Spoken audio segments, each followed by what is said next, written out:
Hello, everyone. Welcome to Conversations with Friends. I'm Meredith, and I'm about to interview a very old friend from a long, long time ago. And her name is Marge Schiller. You might know of her and the work that she's been doing over many years. It's called Appreciative Inquiry. She's an Appreciative Inquiry practitioner. And organizations that I've been involved with have actually used her, or we've worked with her on some of our projects. And it's very forward thinking. It's about creating change in the world and communities. And my feeling often is why aren't more people using this? Though many people are, organizations and people, not just in America, but I've been told around the world. So anyway, let me just go ahead and introduce the amazing Marge. Marge, it's so good to have you here on the program.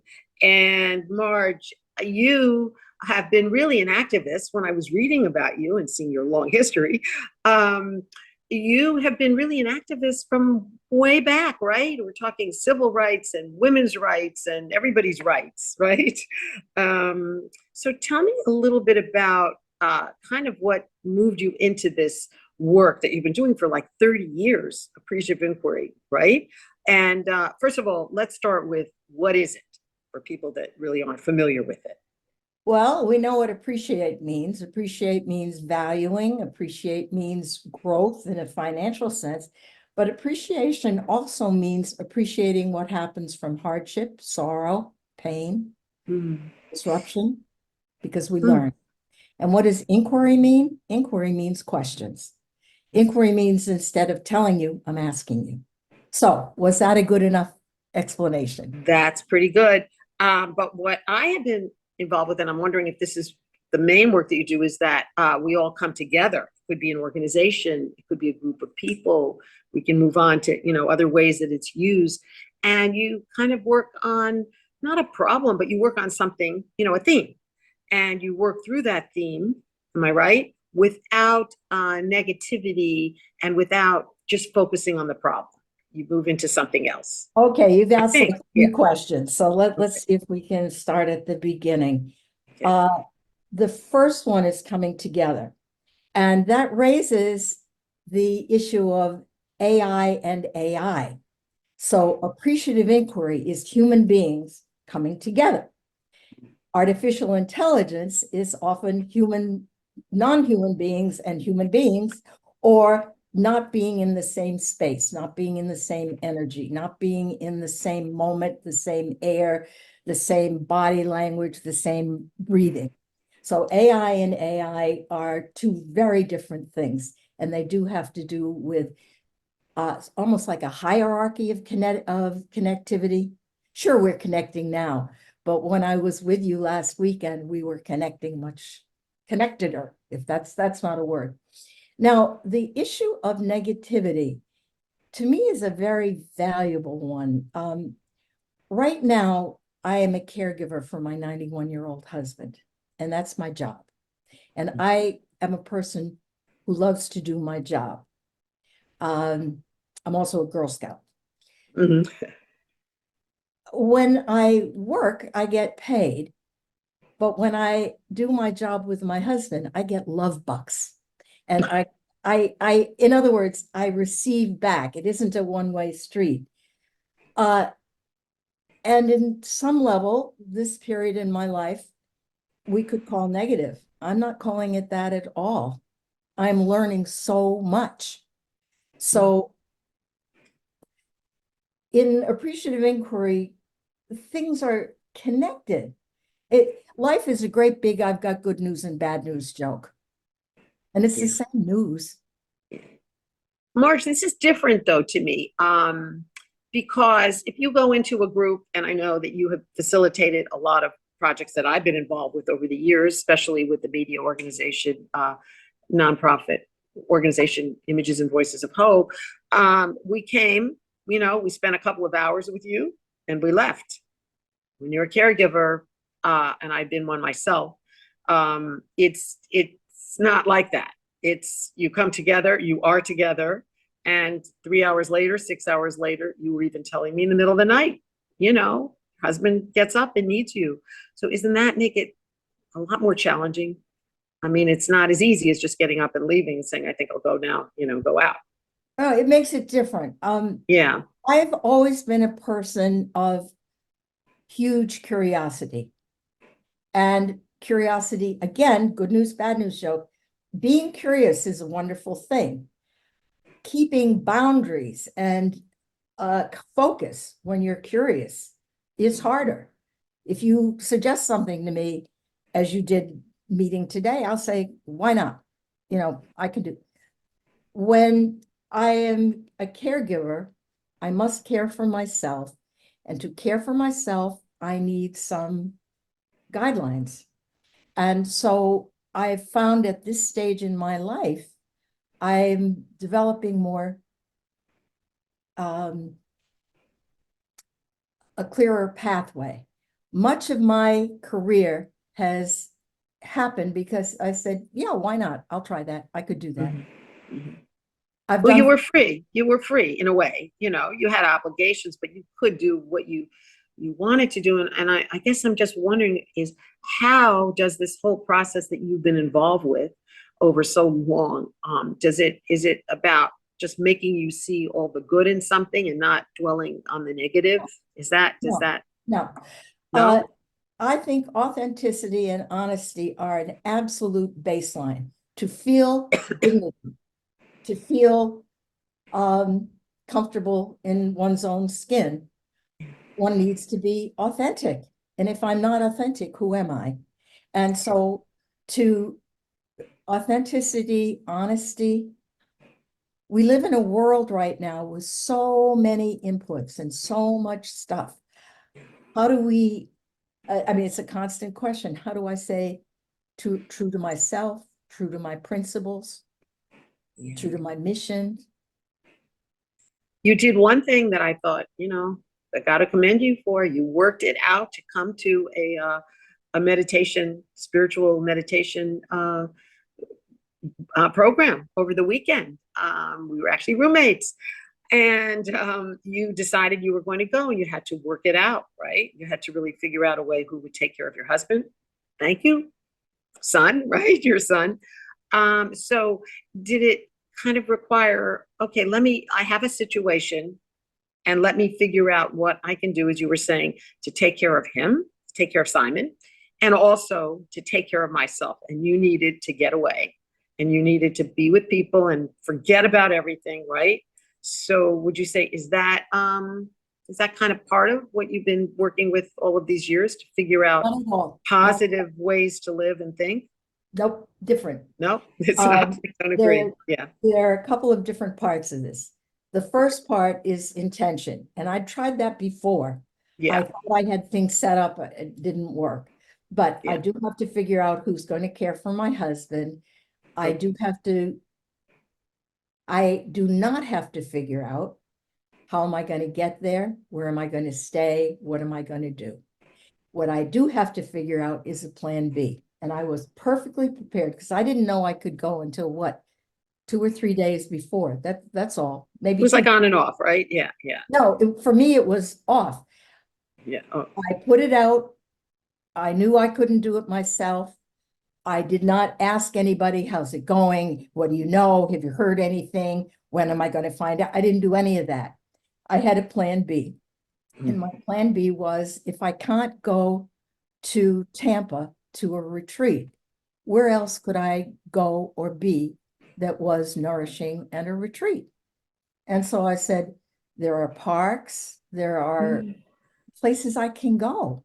So this is not, life is not an either or, it's an also and. So I was thrilled that I could do what I wanted and needed to do. It was truly a spiritual spa. It was just great. But I knew that it wasn't either or. I was going to make something work. Well, you made it work. You had the intention, right? You all made it work. I couldn't have made it work. You all made it work. I disagree. I mean, yeah, but from your intention, everybody helped you, wanted to support you to get there.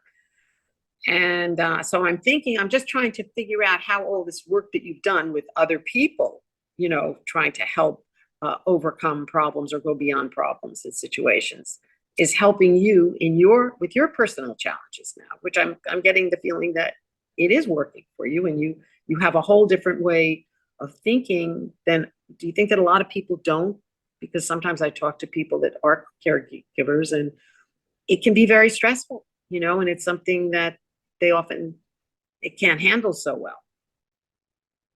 I But knew you have the tools that other people might not have. So I'm trying to think of how you can help other people. I knew I was stressed. I did not realize my reactions were like panic, that I'd start to get a rapid heartbeat and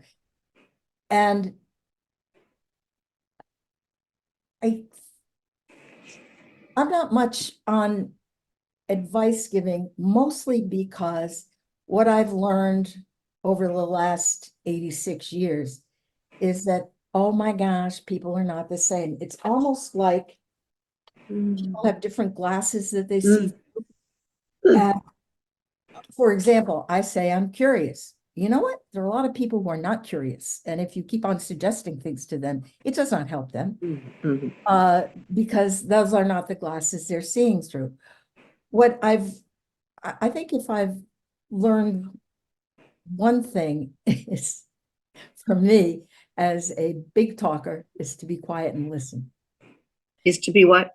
Quiet and listen. Yes. Beautiful. Beautiful. Yeah. To bear witness sometime. I saw a wonderful documentary about Andy Warhol, who I never really appreciated that much, and it gave me a new feeling about him. The main thing I got from this was he meets with a person who says, your work is ridiculous, you don't do it yourself, it's useless. And then he says to him, and beside that, you look foolish. And Andy Warhol looked at him and said, you may be right.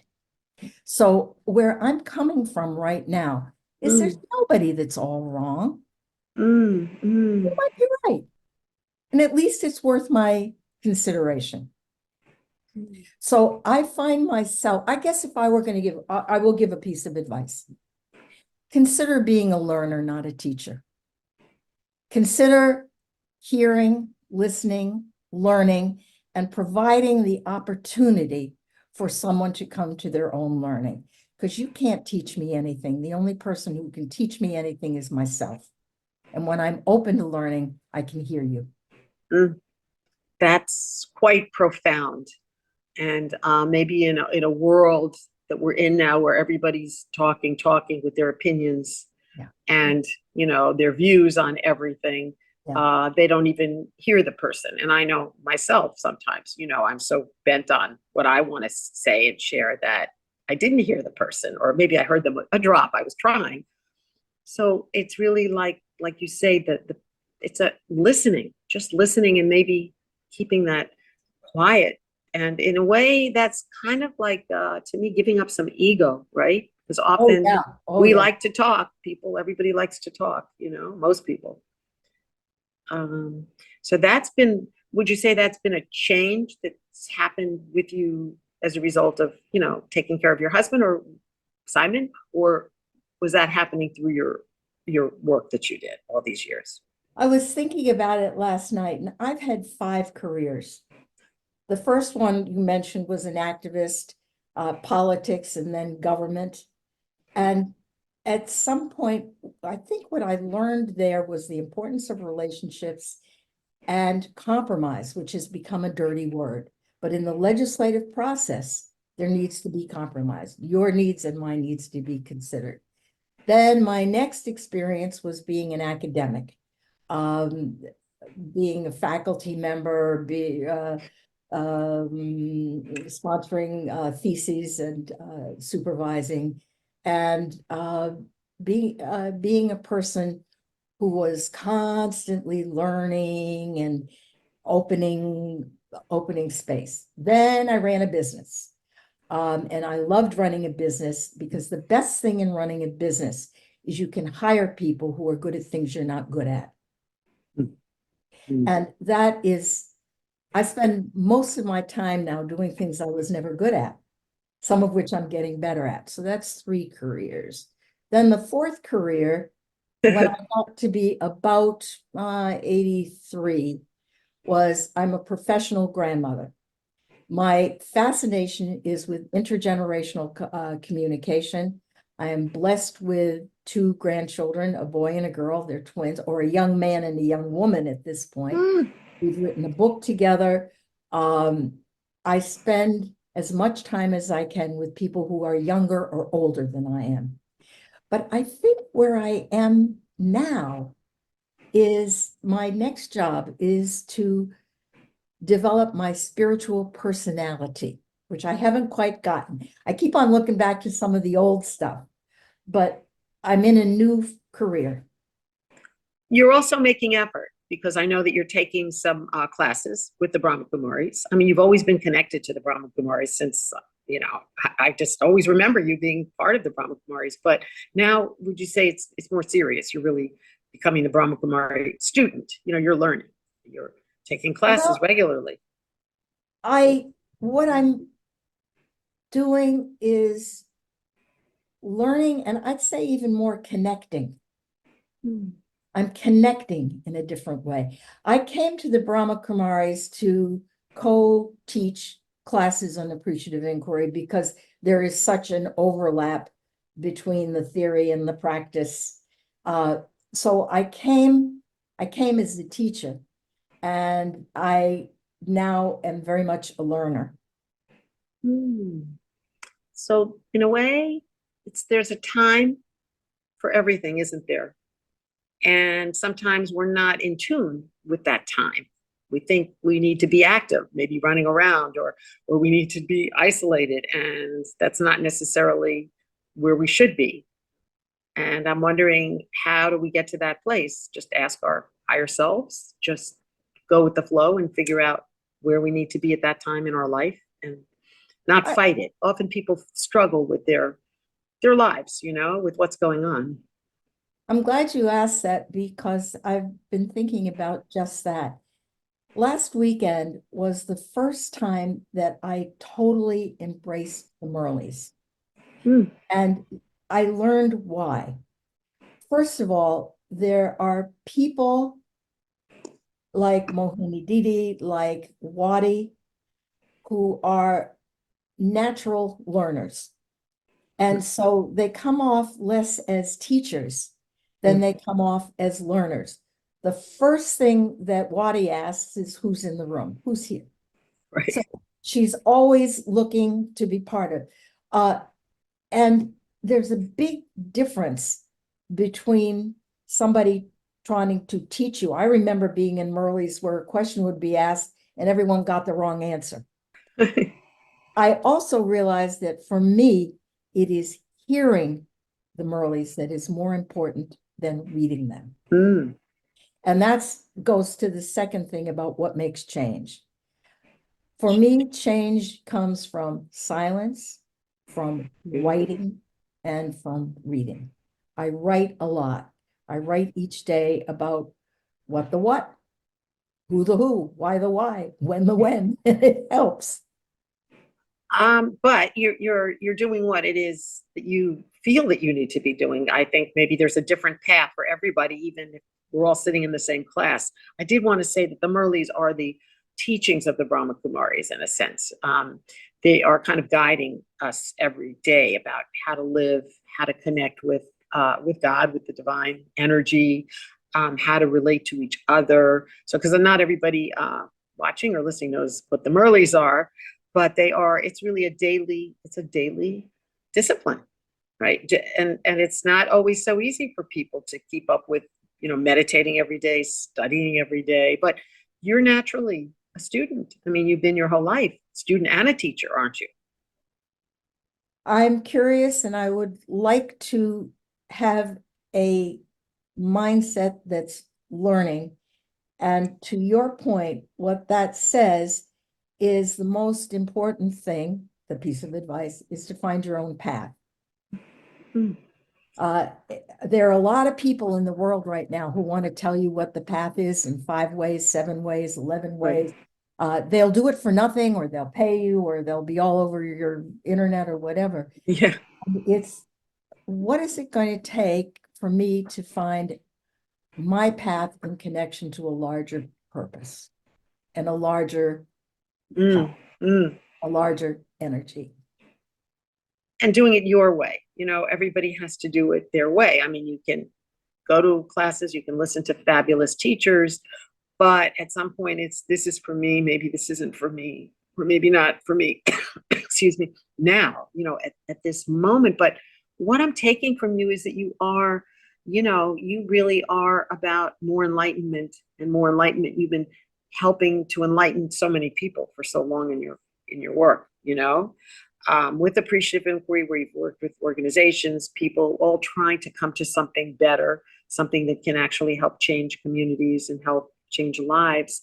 And now, through changing your own self, you are growing. Something is happening. And I'm sure, do you feel in a sense that as you grow, others will grow around you? You don't have to be the teacher right now. No, I don't have to be the teacher, but what I do want to be is the collaborator, the connector. I love connecting resources, connect the dots, but I mostly like being part of the conversation. I love to be part of the conversation. And so I love being part of your conversation. Well, I love getting to connect with you like this. And I think personally too, that this is maybe the call of the time right now for us to connect and with each other, with communities. And, you just can't do it alone, or feel isolated in life, feel that you're alone or nobody's listening to you. And this is the time, really, I think the time to connect. Not that we can run around doing everything, being with everybody, but we need to have some people that are kind of, I say on the same path, but are thinking like we do and want to change themselves for the better and help the world at the same time. You remind me of, everything reminds me of this song. And part of what I love about this path is there's a playfulness and a humor to it. And I think of this song, Playmate, come out and play with me. And there's something playful and light and joyous about this path. I love it. I love what you're saying. And I think that's how we should end this interview, this wonderful interview with you. Right, exactly. Just enjoy, and let's all be on this path together, separate, but on the path together. And I think this is the time, as you've been working with people for so many years, this really is the time for self-change. And that's how the world is going to change. But we could talk about that for another hour. Marge, it's a pleasure to get to interview you. I've known you, as I said at the beginning, for so long. I never interviewed you before, so this is very special to me. And just keep doing what you're doing, and you'll be helping people wherever you are. That much, that I know. So thank you. And I just want to say goodbye and thank you for being with us. And I want to thank our technical director, Mita, who is there behind the scenes and making sure everything goes right. And Mita is an important part of the Brahma Kumaris centers. She's involved with a lot. So thank you so much for joining me, and we'll see you next time. Bye.